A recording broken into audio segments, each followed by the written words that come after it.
Welcome back to Big Country Politics on KTAB. Well, hello and welcome to this week's Sunday Conversation here on Big Country Politics. This week our special guest is Arlene Kasselman. She is the owner of 7-in-1 Bookstore in downtown Abilene. Arlene, thanks for making time for us today. Thanks for having me. Yes, well, you know, generally 7-in-1 Bookstore may not come under the whole, I guess, the umbrella of politics, but here we are today. House Bill 1375 that's in the Texas House of Representatives in Austin. And under the bill, businesses that help distribute content that might be obscene in nature can be held liable, and the law lowers the bar for, and potentially lowers the bar for plaintiffs to win lawsuits in that aspect there. So, first of all, tell me about this. When did you first hear about this? We'll start with that. Sure. I heard about it several weeks ago. The American Booksellers Association partners with independent bookstores, and they try to do a lot of education and keep us up to date on things that are going to have a direct effect on the small independent business. And the thing that caught my attention, and I will say, I love that you introduced this by saying 7-in-1 Books is not normally under the political umbrella, because we're not. But the thing that caught my attention was the wording of the bill, because it actually says anything that is deemed harmful, but there's not an excavation or a definition of harmful, as in harmful, and then there's bullet points about what that would be. Sure. You know, and so when you try to parse out what that means, as a bookseller, I'm going, oh, so now it's up for definition. Because it's not just, I think you used the phrase obscene, but I think the language is this harmful to a minor? So HB 1375 allows individuals to sue if they are harmed by obscene or harmful content, particularly when it's accessible to minors. Under the bill, businesses that help distribute such content can be held liable, and the law lowers the bar for plaintiffs to win those lawsuits. So first and foremost, I guess local bookstores, they're really not too relevant in communities anymore, are they? We actually are. Okay. Yes. So since backtrack on that. No, that's good. That's a great conversation. Since 2020, when people started reading again, they started purchasing more books, but then they started seeing little local businesses, restaurants, cafes going under during COVID. And then at the same time, you've got Jeff Bezos talking about going to space. And I think in an attempt to support local, they started investing in small businesses and bookstores. And so bookstores have grown 35% over the last 5 years. Is that right? Yes, it's crazy and wonderful. It becomes like hubs in each community. That's interesting. Okay. So when you hear about potential legislation in the state of Texas, you're a thriving, I mean, obviously you have a bookstore, you have a business, you're doing well, and now you hear this. Your thoughts? It's really scary based on the fact that this bill opens a door for people to sue the business based on what they're selling. And although bookstores are thriving across the nation, our profit margins are small. You don't go into the bookstore business to make money. You go in for a multitude of reasons. But if an independent bookstore like mine gets sued, I can't afford the legal fees. I can't afford the potential payouts. And what we've noticed is in a few cases where certain bookstores have come under scrutiny, they've tried to settle out of court. We can't afford that either. So a bill like this potentially has the effect that small bookstores will close their doors because they can't afford the lawsuits. And the other option is to try to avoid the lawsuits. We would either have to close our doors to minors entering the bookstore, or we would have to card people as they're buying things. Wow. Which it sounds like it feels ludicrous. Buying a beer or right. What have you? Right. At a bookstore. Yes, and so many of us have got beautiful memories of going to a bookstore with a grandparent or a parent, and we've got an incredible kids section, and having children in the store is what we do. It's just part of the life of the bookstore. Now, when you talk about, like, when there's things of language in there that's, obscene, harmful content, I guess, is that open to interpretation? How does that work? And that is the part that is, I think, the moving target. And it makes this almost impossible, is because it depends on what one deems as harmful. So a teenager potentially purchases a book, takes it home. If their parents regard that as harmful, then the door is open for them to sue. But who's defining harmful? Because if you look at some of the books that are on the book banning list, not in our local area specifically, but across the nation, you've got books like The Diary of Anne Frank. You've got Toni Morrison's writings. You have Octavia Butler's writings, George Orwell, 1984, Fahrenheit 451.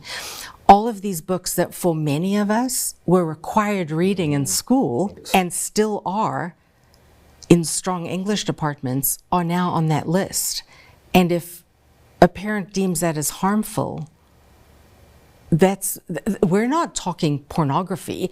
I'm a mother. In fact, I'm a Christian mother. And I'm not out there to put things in the hands of children that are not developmentally appropriate or that would be harming them. But it's this idea that we're going to censor what a bookstore is allowed to carry. Interesting. Well, Arlene, we're going to take a quick commercial break. On the other side, we're speaking with Arlene Kasselman, the owner of 7-in-1 Bookstore. We're kind of unpacking House Bill 1375 and what it would mean for local bookstores owners, plus her history with censorship.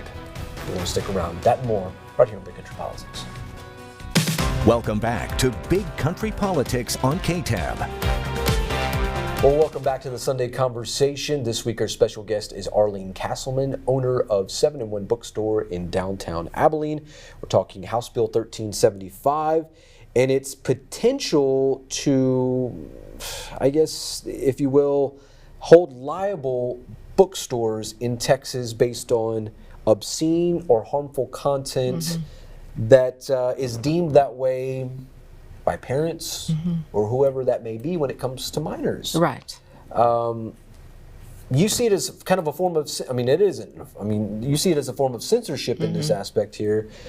You have a history with censorship. Obviously, by your accent, it doesn't exactly speak West Texas. Right.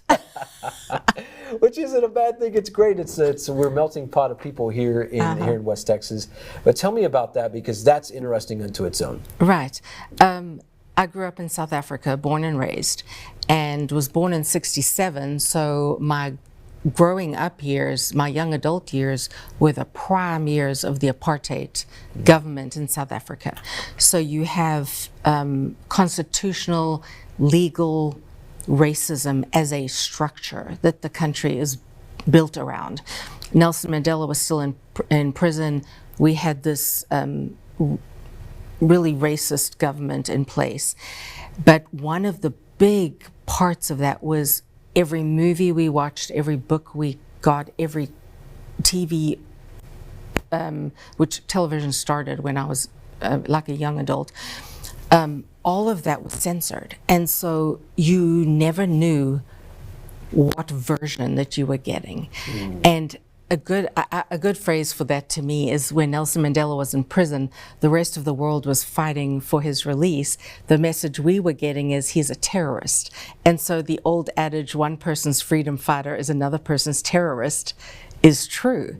Because we only later, when we had access to more information that was not censored, did we know the full story. Wow. So that's, you've seen the playbook. You've seen I've seen it firsthand. I had a German customer in the store this week who said, "Thank you for having a buy banned books section in your bookstore." He said, "I grew up in Germany at a time when books were burned, and I understand what that does." And I was like, those are the stories we need to hear. Have you had any pushback emphasizing HB 1375 and certainly what this could mean for censorship. Have you had any pushback here from? We have not. We have had overwhelming support. In fact, the social media post that we made has gotten more traction than anything we've ever done, with more support. And I think if we can depoliticize some of these conversations and make them human again, we are probably more similar than we are different. And I think the desire is to protect children. And from a bookseller, we're saying, yes, let's make sure children have access to books and bookstores, and they have the similar experience that we had as children. And we would never have something in the store that was directly harmful to children. We are opening a world to children where they can explore, and families can pick. I would like my child to read this kind of series or that kind of series. We're not forcing anybody to buy anything.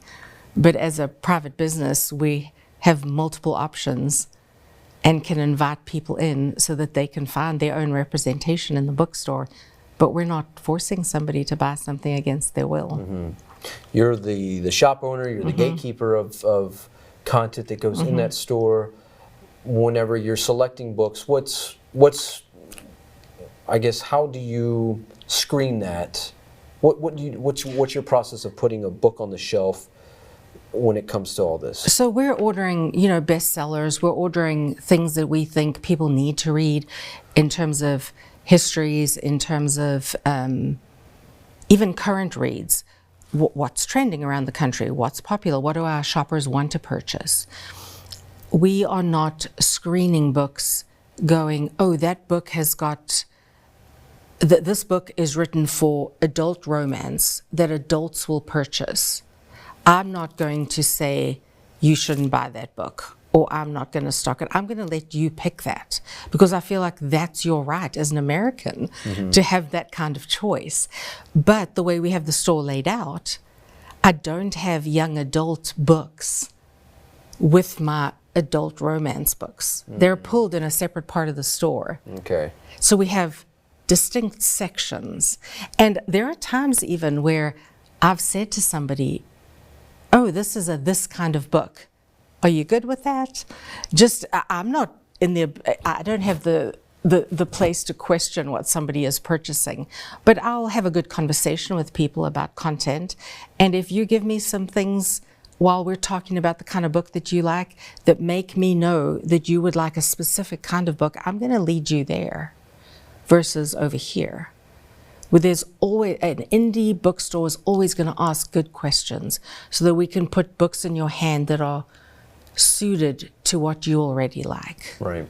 It seems like this bill, House Bill 1375, is very vague. And I think that's a problem.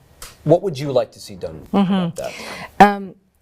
I think leaving something so open-ended with language like harmful opens the door for frivolous legal actions, because what is harmful for one is different for another.